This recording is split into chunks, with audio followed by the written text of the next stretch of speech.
Andrew Kunas here for the SeanInTheDirt.com podcast, and I am with Arizona's Jerry Coons Jr. here. It's Wednesday night at the Chili Bowl here, and driving the 7X tonight here. And Jerry, I understand here that this just recently came together.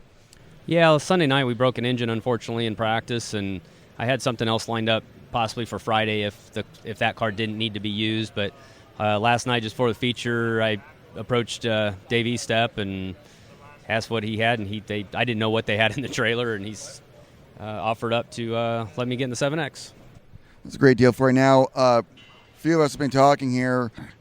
You have always been competitive here in Tulsa at this race here. You've made your preliminary night feature 23 years in a row. If you're able to do it again tonight, not trying to put pressure on you, but you would match Dave Darland's record here. What is it about this place here that works for you?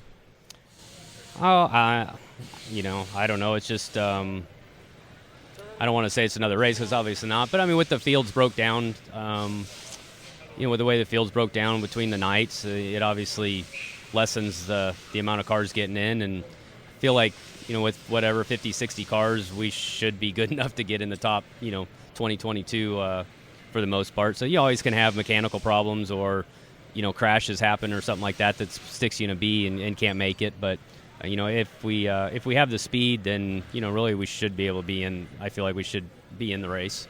And you've been in the Saturday feature a bunch also over the years, so you know this place very well here. But do you still feel the butterflies, the vibe around this place every year? Absolutely. I mean, with this many cars and the way the competition is, it's a big, just such a big race. So yeah, I mean, you definitely times where you get a little bit nervous and.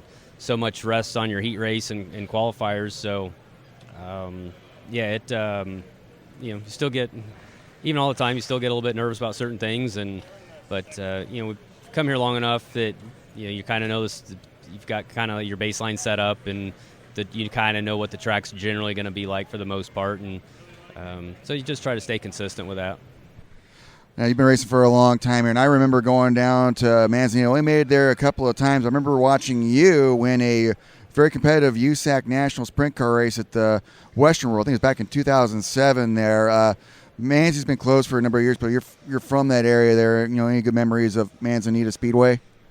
Well, I mean, that's where I ran my first midget race when I was 14. Well, actually, I was 13. I turned 14 a couple months later, but, that's where I grew up racing. And the half mile, like I said, both the quarter mile and the half mile were really two of the best racetracks in the country, even not just because they were in my backyard. Like I said, I grew up in Tucson, 100 miles away, but Manzanita was just a great racetrack, no matter what was there, and put on for great midget racing, whether it was on the quarter mile, sprint cars on the half mile. So yeah, like I said, the Western that year, we got docked for being late up there and went to the tail, and we had been so fast there that weekend, and to get sent to the tail, that was the penalty at the time if you were late to the front straightaway. By the horn went off, and we were late. And like I said, went to the back. I thought, well, going into, I think we were supposed to start 5th or 6th, and we had such a dominant car. And I thought, well, I knew we could run the top 5. I told Richard Hoffman, said, I can get to the top 5. I was that confident, but never dreamed of getting the win there. But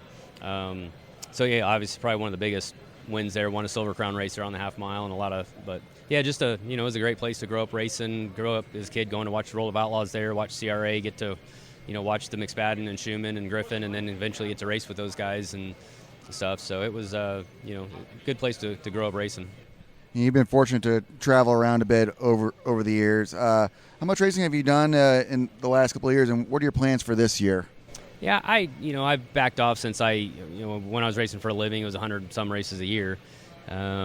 Last few years, I run about maybe 18, 20 shows a year, and primarily I'll run 5 or 6 Silver Crown races, and then kind of fill in with the midget. The guys at the 85 car with George and Matt that I run, we just kind of pick and choose the races we want to run and that they can get to and that I can get to. And so we're obviously very busy with Cale's getting busier and busier and racing with him. So that's really kind of the same plan, is just I'll run those races, and as Cale continues to kind of grow, and I'll pick and choose what we want to do. So I would assume I'll be same about 15, 20 races. And Cale is your son, correct there? So yeah, your son is now racing. How does it be to, be a proud dad watching your kid out there? Well, he's been doing a really good job, and it's fun, being able to work with him. He's just turned 15, and he's been in the micros for quite a few years now. And we ran the Midwest Thunder USAC D2 Midget Series last year. He ran about 12 or 13 of those events, and he won a race in that. So he adapted to the midget very well, and like I said, we had the opportunity doing some stuff here forward with Joe Dooling that I used to drive for, and like I said, Joe won here Chili Bowl with Brian Clausen 10 years ago, so that's kind of how that whole deal came about with Cale having an opportunity to run Chili Bowl this year. So, but yeah, it's certainly a lot of fun, nerve-wracking for sure, more so than me racing, but yeah, he enjoys it, and he's really focused about it, and it's fun to watch him succeed at it. Well, thank you, and congrats on all of your accomplishments over the years. And again, good luck at this year's Chili Bowl. All right, appreciate it. Thank you.